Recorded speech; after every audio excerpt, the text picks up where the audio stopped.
My name's Bill Ward, and thank you for letting me be a part of the program this evening. I want to thank whoever made it possible for me to be a part of this, and I believe that you guys are right now at Regent Sound Studios, or what was Regent Sound Studios, which is fantastic. Those were the heady days of Tom Allen, engineer, and Roger Bain nearly screwed it up. Roger Bain, producer, and we did some wonderful things at Regent Sound. It's where we made our first album, Black Sabbath, and I think that when I look back at it with wonderful hindsight, because that's how it feels for me, I can see how there were 6 or 7 guys that actually put it together, Tom and Roger, and then the band, of course, Oz, Geese and Tony and myself, and we had our road manager Jeff, and I think that's Jeff was the only road manager we had at the time, but I think we put some really nice things together. Sound quality was always a problem, and that's not to say that Regent Sound wasn't a particularly good studio. It's what we had, and that's what we used.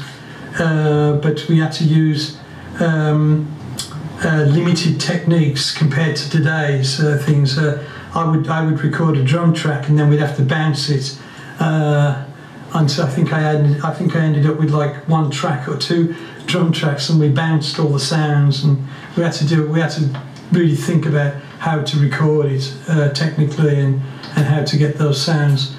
What I like about the Regent Sound most of all is the quality of sound that came out on the master record, and that would be Black Sabbath, where we had the sound quality on the cymbals in the song called Warning and the song called Black Sabbath.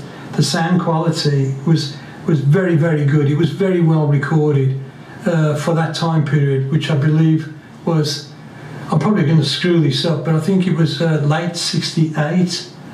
And if I screwed it up, then you're all booing out there, fucking what, you're going to get it wrong, you know. So 68 or 69, okay, so I think those things were remarkable that one could record.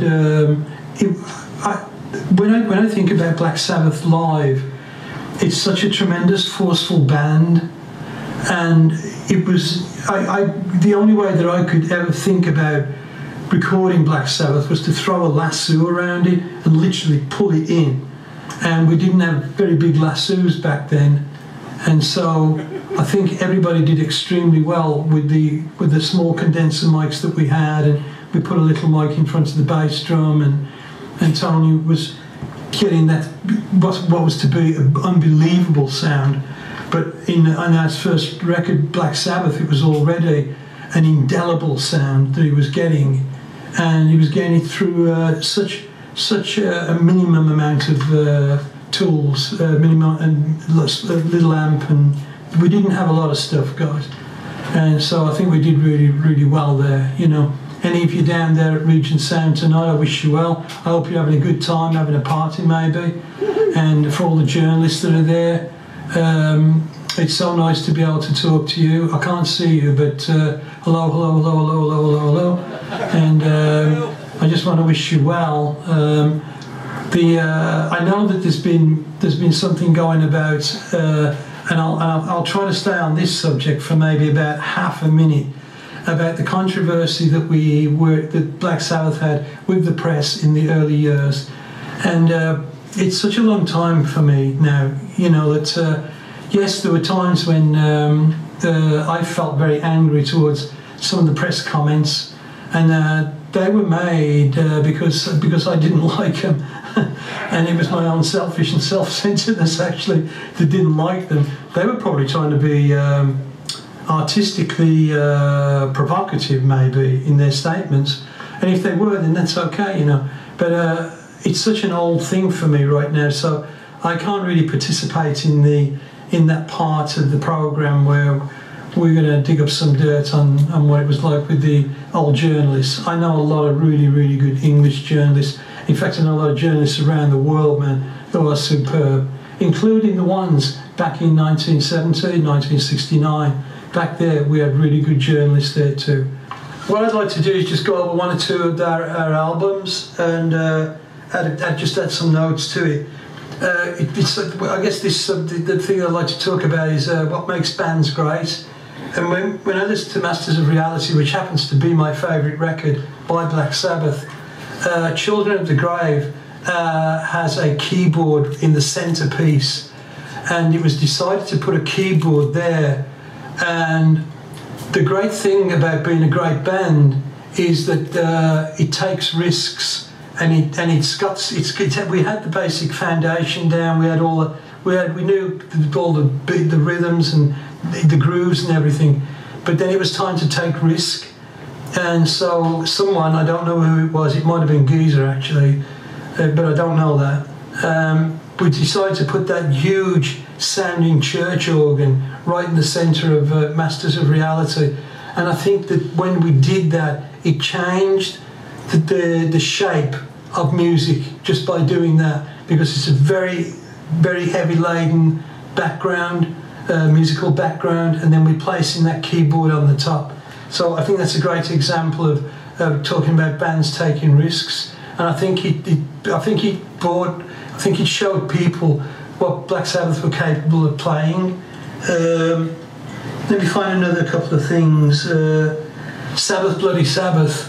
I love the album Sabbath, Bloody Sabbath. I actually love the artwork. I think the artwork's brilliant. But Sabbath, Bloody Sabbath started with the album to start with the lick that Tony had, bum, bum, bum, bum, bum, bum, bum, bum, bum, bum, bum, bum. And it's such a huge effing beginning, and it's one more time, it's stimulating, and it always reminds me that the band went to its main core, it went to its very core, and played from its heart and from its core. And it got rid of anything that was like objectionable, like you can't do that, you can't play that, don't do that, you can't do that, you can't do that, and you can't do that. So we went, well, yes, we were going to get past all that, so fuck that, fuck that, fuck that, fuck that, fuck that, and fuck that over there as well. So we used to do things like that, and then we came up with things like the beginning of Sabbath, Bloody Sabbath, and then, don't you know it, Tony just goes into that incredible acoustic. So there's so much colour and there's so much melody, and it's just the dynamics are just absolutely beautiful, and I think that's what makes a great band. Good dynamics makes a great band. I'll do one more, and let me think. Just talk amongst yourselves. You're probably having a great time. I bet nobody's even giving a flying fuck what I'm talking about. You're all out there wiping it down, fucking talking. It's like, Anyway, hang on, because I will find something. Let's go with Paranoid. And the reason I'm picking Paranoid is not necessarily because of the track Paranoid, but we got some real doozies on Paranoid. And one of my favourite tracks on Paranoid is Into the... I was going to say it's